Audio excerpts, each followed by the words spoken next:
Hello and welcome to Shadow Storyteller, where shadows speak and stories don't always sleep. Before we dive into tonight's chilling tale, don't forget to subscribe, like, and leave a comment if you enjoy bedtime stories that whisper long after the lights go out. Every week, we unravel more dark corners of the human heart, and sometimes what lies beyond it. Now, turn off the lights, tuck yourself in, and listen closely, because this one might follow you to the mirror. The Mistress in the Mirror, based on true events. Set in Louisiana, 2017. It started in late October. The heat had finally begun to break in Lafayette, Louisiana, the thick, swampy air giving way to a cool wind that made the cypress trees whisper louder than usual. Rebecca Shaw, 36, had just moved into a century-old house on Elmira Street with her husband, Charles, and their 8-year-old daughter, Maisie. The house was a steal, at least, that's what the realtor said. High ceilings, clawfoot tubs, hand-carved banisters, and an antique mirror still hanging in the hallway on the second floor. The mirror was wide, arched like a chapel window, its gilded frame dulled by time and dust. Rebecca wanted to take it down almost immediately. "It's nailed into the wall," Charles said, tapping behind it. "Solid wood. Probably been here since the 20s. She didn't argue. She just didn't like the way it felt. At first, it was nothing. Just her own reflection. Tired, thin, mother of one tired. But by the third night, she began to see something else. It was subtle. A flicker behind her shoulder. A shift in color. Her own body slightly misaligned with her movement. She told herself it was nothing. Moving stress. Fatigue. Shadows from the hallway lamp. Until Maisie spoke. "Who's that lady?" she asked one morning, pouring cereal. Rebecca looked up. "What lady?" "The one who watches Daddy in the mirror." The air inside the house had changed. Even the hardwood floors seemed quieter, like they were trying not to wake something. Rebecca tried to shake the unease. She worked from home as a freelance editor, spending most mornings in the upstairs study across from the mirror. She avoided looking at it, until the tapping began. Soft, almost apologetic. 3 slow taps from the inside of the glass. She froze in the doorway. The house was silent, except for a distant lawnmower and the hum of cicadas outside. But there it was again. Tap, tap, tap. Rebecca stepped closer, her own reflection inching forward too. But behind it, just at the edge of where her vision blurred, stood a shape. Feminine. Slender. Black hair falling down the back of a silk nightgown. She turned around. Nothing.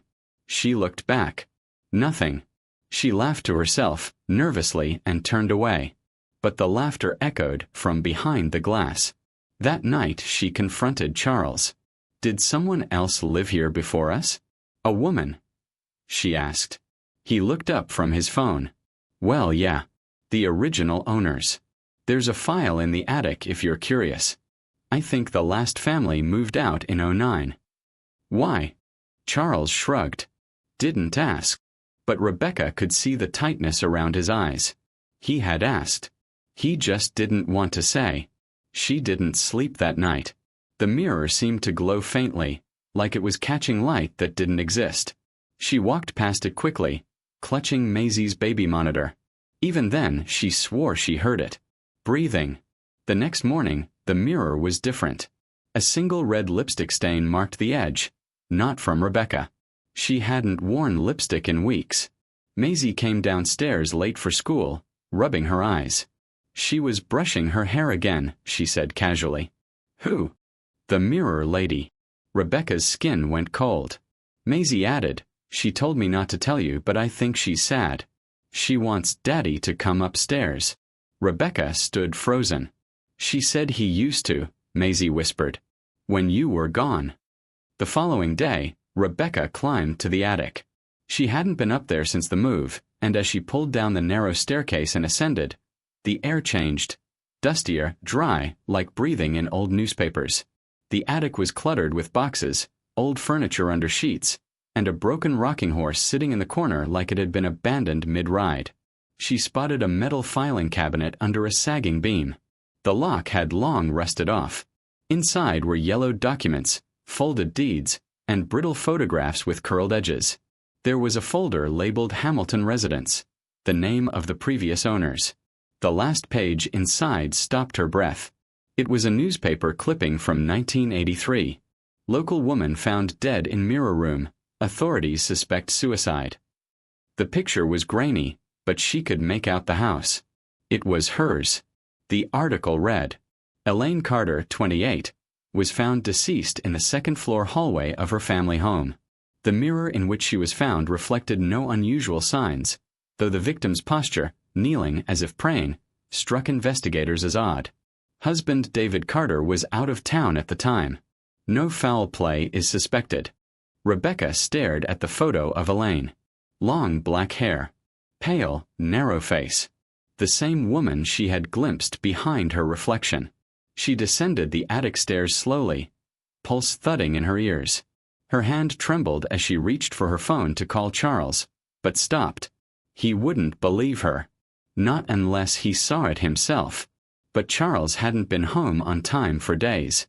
He claimed he'd been working late, but now Rebecca wasn't so sure. Something had shifted in his voice, a certain hollowness behind his words. That night, she left her bedroom door ajar and sat on the landing, watching the mirror. At exactly 1:12 a.m., Charles came up the stairs. He didn't see her. He walked straight to the mirror and stopped. Rebecca squinted through the dim light.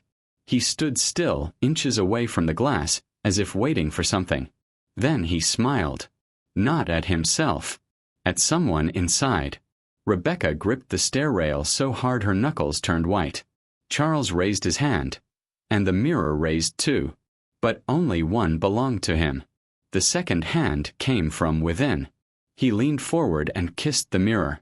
Lips meeting cold glass. Rebecca nearly cried out but covered her mouth. Then laughter. Soft. Female. Inside the mirror. Charles whispered something. Rebecca couldn't hear it, and then turned and walked back down the stairs without noticing her. The next morning she said nothing. She couldn't. Instead, she went into town. She drove 10 miles out to a small bookstore near downtown Lafayette where she had once worked part-time during college. The owner, Miss Lydia, had lived in Lafayette her entire life and was known to know things. Rebecca told her the story. Not everything, but enough. The old woman listened quietly, her fingers laced beneath her chin. You said her name was Elaine Carter? Lydia asked. Rebecca nodded. That house has always been troubled. Even back then. You know she wasn't the first. And he, the husband, David, he never remarried. Lived in that house alone until he passed. They say he talked to the mirror every day. Called it her window. Her window. Rebecca echoed. Miss Lydia leaned in. Some people think spirits get stuck in objects when their last thoughts are strong enough. Mirrors, especially. They reflect our souls, don't they? Maybe Elaine never left. Maybe she's still waiting. Or, maybe she's jealous of whoever takes her place. Rebecca shivered.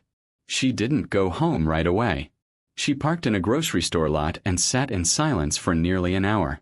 When she finally returned to the house, Maisie was playing in the living room, and Charles was in the backyard mowing the lawn. Everything looked normal. But that night, the mirror bled. Just a trickle. From the top edge. A thin line of something dark and red sliding down the frame like a tear. Rebecca touched it. It was cold. Sticky. It stained her fingertip crimson. She turned on the light. The red was gone. But the stain on her finger remained. She went to sleep with her bedroom door locked.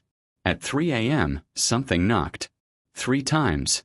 Tap, tap, tap. Not from the door. From the mirror. The following days blurred. Rebecca barely slept. She moved a small vanity mirror into the bathroom and refused to look into the hallway one at all. But it didn't stop. Maisie began having nightmares. She was under my bed, she whispered one morning, shaking. Her eyes are too big. She says she's going to take you away. Rebecca held her daughter tight, unsure whether to cry or scream. That same afternoon, she looked up more of Elaine's past. But official records were scarce. The suicide story was all anyone talked about, but no one questioned it. The same way no one had questioned David Carter's solitary life afterward. She finally confronted Charles that evening. "Who is she?" she asked, voice quiet but firm. Charles looked confused. "Who?" "In the mirror. The woman you talked to." He paused. For a moment she saw something flicker in his expression. Shame, maybe. Or fear. "I don't know what you're talking about," he said, standing up from the kitchen chair. Rebecca stepped in front of him. "You kissed the mirror, Charles. I saw you." His eyes darkened. He looked past her, toward the stairs. "I didn't mean to," he muttered. "What does that mean?" He didn't answer. That night, Rebecca woke to silence. Maisie was gone. She ran through the house barefoot, heart pounding against her ribs. The front door was unlocked, open just an inch. She stepped onto the porch and saw her, Maisie, standing in the front yard, and behind her the figure, black nightgown, pale skin, long wet hair like seaweed hanging down her back. Rebecca screamed. The figure looked up. It was her own face, but older, empty, as if drained of years. Then it faded, like steam on glass. She rushed out and pulled Maisie into her arms. "Why?" she cried. "Why did you come out here?" Maisie whimpered. "She said if I didn't, she'd go into you instead." Rebecca turned. The house loomed behind them, every window dark, except one. The hallway mirror was glowing again. With one last tug, the mirror came free. It didn't crash. It didn't fall. It leaned forward into her hands as though surrendering, heavy and cold like it had been waiting to be touched. She lowered it carefully onto the floor, its wide frame resting against the hallway wall. The dust left behind on the wood-paneled wall formed a clear outline, years, maybe decades of undisturbed presence. Rebecca crouched beside it, hand trembling as she traced the edge of the glass. Nothing happened. And then, from the corner of her eye, she saw her reflection blink. Only she hadn't. She stood slowly. Her heart pounded in her ears. The reflection looked exactly like her. Same shirt, same hair, same expression, but there was something just slightly off. The reflection's mouth was a little too tense. The eyes a little too still. Rebecca leaned forward. The reflection did not. She stumbled backward. A soft sound came from the mirror. Breathing. Not hers. It grew louder. Deeper. Rebecca turned and ran. She didn't stop until she was outside on the porch, gasping, holding the edge of the railing with white knuckles.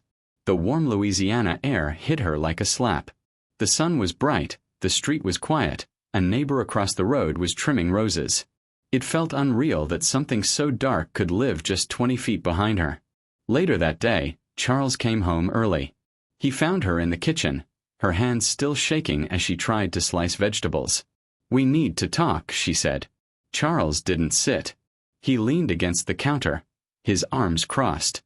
His eyes were distant. "I think you already know," he said quietly. Rebecca froze. Her throat tightened. "Know what?" "I didn't mean for it to happen," he said.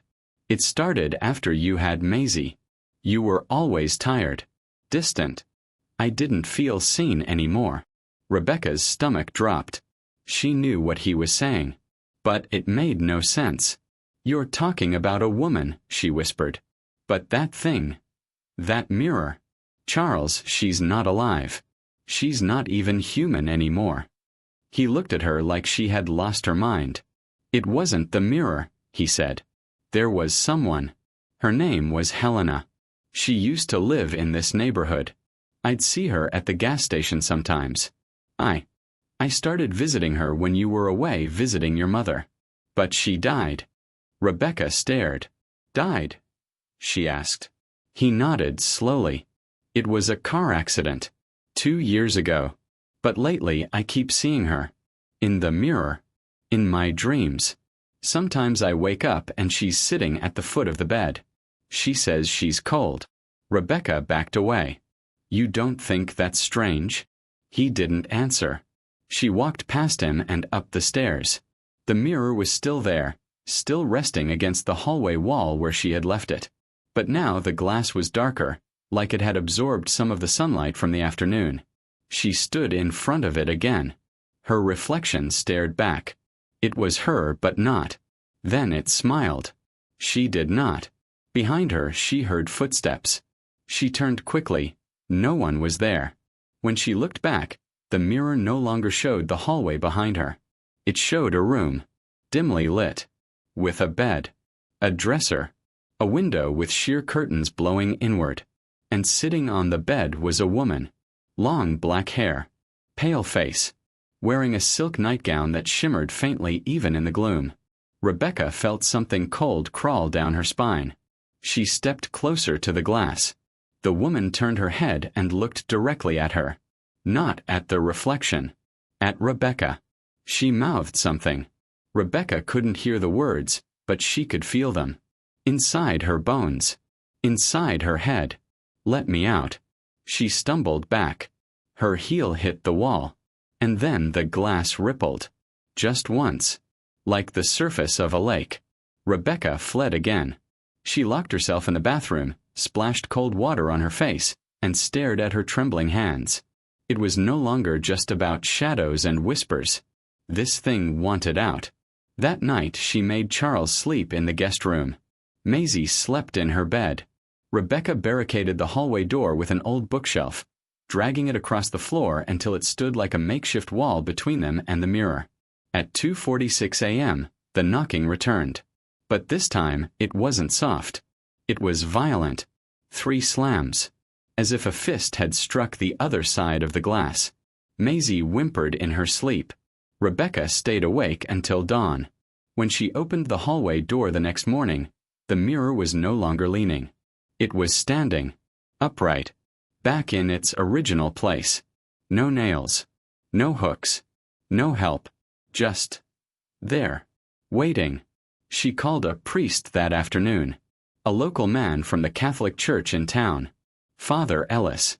He arrived in a simple black coat with a calm, weathered face and eyes that had seen too much. Rebecca showed him the mirror. He stared at it for a long time. Then he crossed himself. "I've seen things like this before," he said.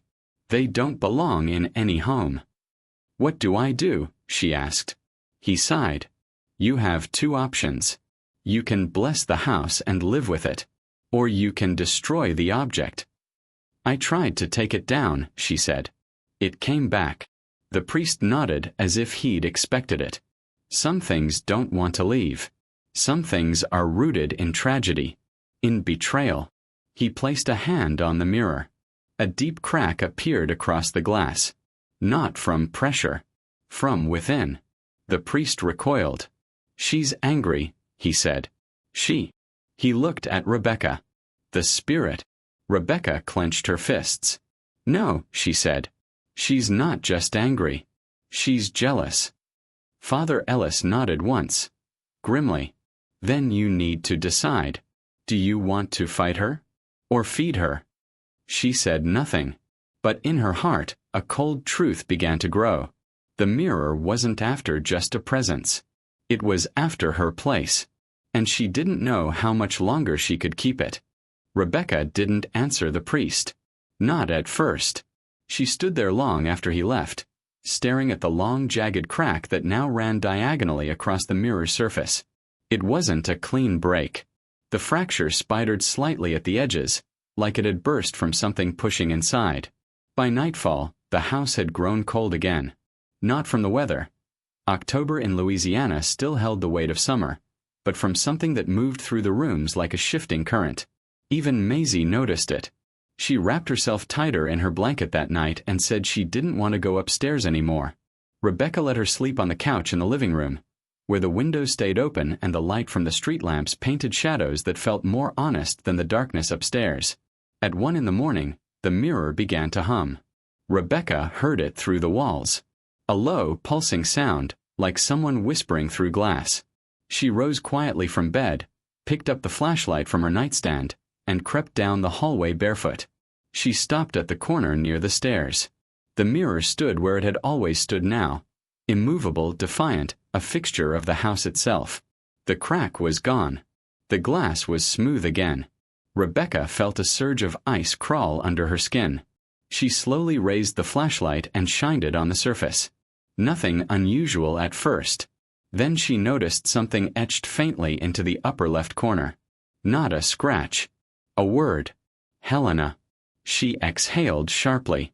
That was the name Charles had whispered. The name of the woman he'd confessed to seeing. Something flickered behind the reflection. Rebecca turned off the flashlight and waited. This time she didn't flinch. She stood still, her breath shallow, her body rooted to the floorboards. The air smelled like lilac perfume, sweet and heavy, like it had been dabbed behind someone's ears years ago and never fully faded. The woman stepped forward. It was her again. Helena. Same black nightgown. Same long hair. Same pale, mournful face. But now her features were clearer. Her eyes were darker, sunken with longing. Her lips were painted red, like fresh blood on porcelain. Rebecca took a single step forward. "What do you want?" she whispered. The woman in the mirror lifted her hand and pressed her palm to the inside of the glass. Rebecca could almost feel it. Cold radiated outward, stinging her skin. Then Helena's mouth moved. One word. Him. Rebecca stepped back. She turned on the flashlight, and the image vanished. The mirror returned to stillness. Her own face stared back, exhausted and pale, like the one inside had tried to mimic her and nearly succeeded. She returned downstairs and didn't sleep for the rest of the night. In the morning she made 2 decisions. The first was to send Maisie to her mother's house for the weekend, just until she figured out what to do. The second was to confront Charles. He came home late that evening, his shirt wrinkled, face drawn. Rebecca met him in the kitchen, a cup of cold coffee in her hands. "She's not gone," she said. He looked at her, confused, or pretending to be.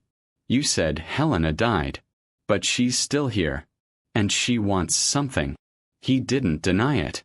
Instead, he sat down slowly at the kitchen table, rubbing his forehead. "I keep dreaming about her," he murmured. "It's like she never left. When I see her, I feel alive. Like she needs me in a way you never did." Rebecca's stomach turned. "She's not alive," she said. Charles stared at her. His eyes didn't blink. "I don't think that matters anymore." That night, she locked herself in Maisie's room. The mirror remained quiet. But at exactly 3:33 a.m., she woke to a noise. A door creaking open. Slow, careful steps on the stairs. She held her breath. Footsteps reached the top landing and stopped. Silence stretched so long, she wondered if she had imagined it. Then came the voice. A woman's. Not from the hallway. From the mirror. I was here before her. The voice was soft. Hollow. I gave him everything. But he left me in the dark. Rebecca trembled. She turned to the window, opened it, and stared out into the night. It was time to understand who Helena really was. The next morning, she drove to the courthouse records office. It was a dusty brick building off Jefferson Street. Inside, everything smelled of old paper and mildew.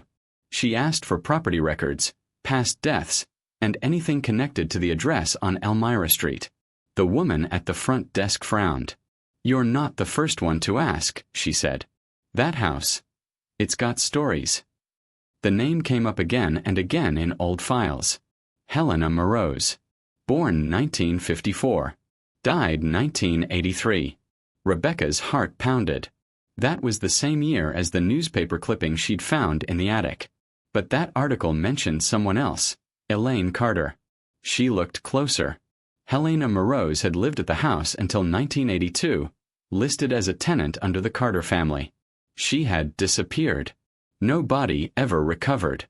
But an unsigned police report in the file mentioned suspected domestic abuse, a neighbor complaint of screaming, and a diary found in the attic with disturbing entries. Rebecca requested a copy of the diary. She read it in her car. The final entry was short. "He says he loves her more. But I was here first. If I can't have him, no one will. Not in this house. Not ever again.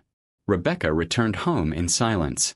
The sun was setting behind the trees as she pulled into the driveway. She stepped out of the car and stared up at the window on the second floor. For a moment she saw herself.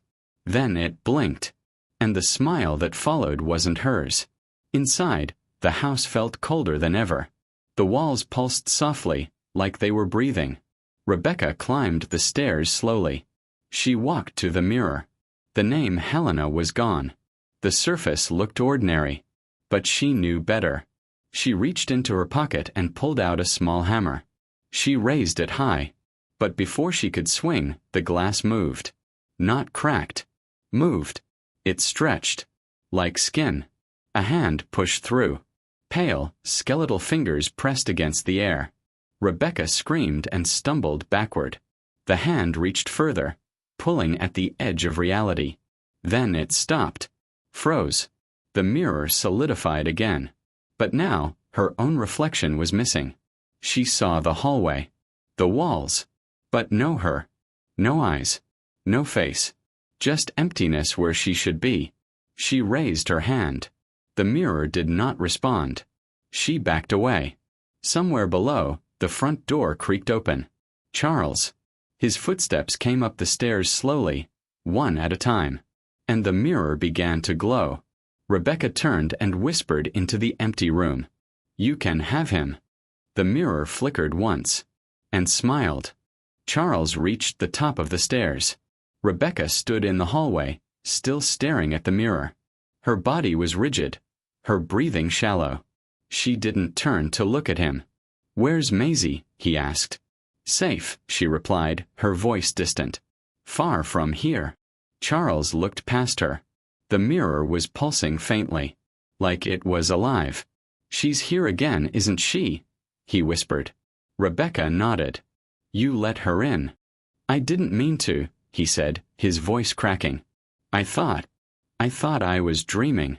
She made it feel like I was still loved." Rebecca turned to him, and her eyes were filled with something that was no longer sadness, only emptiness. "You brought her back." The mirror began to hum again. The lights flickered once. Then twice. Then the hallway went dark. When the light returned, the mirror had changed. Two reflections stood within it. Helena and Charles. They were standing side by side inside the glass, like a portrait from another life. His face looked peaceful, tranquil, as if all the noise and guilt of his past had been pulled out of him and sealed in that frozen world behind the glass. Rebecca stared, unable to breathe. Charles's body collapsed on the floor in front of the mirror, lifeless. But inside the reflection he remained, smiling. Rebecca knelt beside him, her hands trembling. She felt no pulse, no warmth. His skin was already turning gray. The mirror shivered once more. Then Helena's eyes shifted. They locked with Rebecca's. And the smile vanished. She mouthed something again. "Not him. You." Rebecca stood up slowly, her hands falling to her sides. The mirror flashed white. Then silence. The hallway grew cold once more, but the air was still, peaceful, heavy with finality. Charles's body remained, but no longer haunted, no longer possessed. The mirror? It showed only Rebecca now. Just her reflection. Alone. Behind her eyes, something new had taken root. The house on Elmira Street was sold 6 months later. The next family, a young couple from Baton Rouge, loved the vintage design, the quiet neighborhood, and especially the beautiful antique mirror in the upstairs hallway. They never learned what had happened there. They only mentioned to a neighbor once that sometimes at night the mirror would fog up on its own. And in the fog, there was always the faint shape of a woman brushing her hair, smiling, waiting.